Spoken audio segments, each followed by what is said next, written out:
Hey, how's it going? So this one time I went to this party, right? And I was with three of my friends.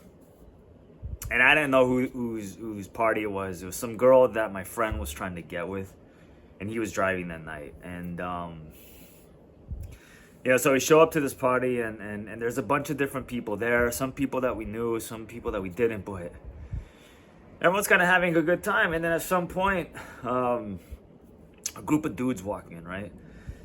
And I want to say there's like 4 or 5 of them, right? They're just they're kind of goons, you know? And, I don't like to judge people, but you can kind of get a lot about somebody based on how they dress. And there was one guy in particular, he had like a muscle shirt on and he was wearing sweats. And I remember his sweats had a big stain on them, like some kind of like oil, I don't know what, some big stain on his sweats, right?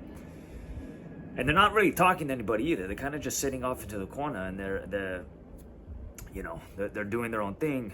They're smoking some weed, But I start to notice that they keep looking our way, especially the guy with the muscle shirt, and he keeps looking over at us. And I didn't really think much of it. I wasn't trying to start anything, so I just I kept my cool, So at some point we start to realize it's getting a little weird at this party. There's more people showing up.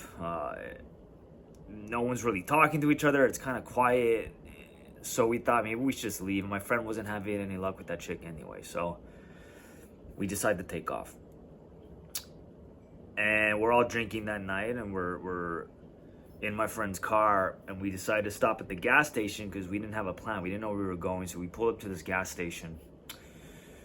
And we're sitting there and we're drinking. And we didn't know that there was a cop actually maybe 2-3 parking spots away from us. Didn't even see him pull up. And as we're sitting there drinking, well, all of a sudden we see a guy in a cop uniform walking over to our car, and we thought, oh fuck, we immediately get our beer bottles. He puts down that latch in the back seat that opens to the trunk, and we start throwing all our beers in there, right? And then we notice that the cop pulls his gun out and he starts pointing it. Not at us though, just right over the car. Turns out that guy in the muscle shirt was just about to open our back door. He had his gun loaded. He literally was I was sitting on the left side, my buddy was sitting on the right. And he's just about to go, literally was just about to open the back car door where my friend was sitting in the back. And I guess just unload on us. And that cop all of a sudden, his partner comes out of the cop car too. They start pointing the gun at him. And what we didn't see, is that this guy in the muscle shirt has parked his car right behind us. Left his car door open. He's by himself too. Left his car door open. He had his gun drawn. And he was just going to unload on us in the car. And had it not been for those cops, who knows what could have happened, That sobered me up real quick. Yeah. Anyway. That's all I got.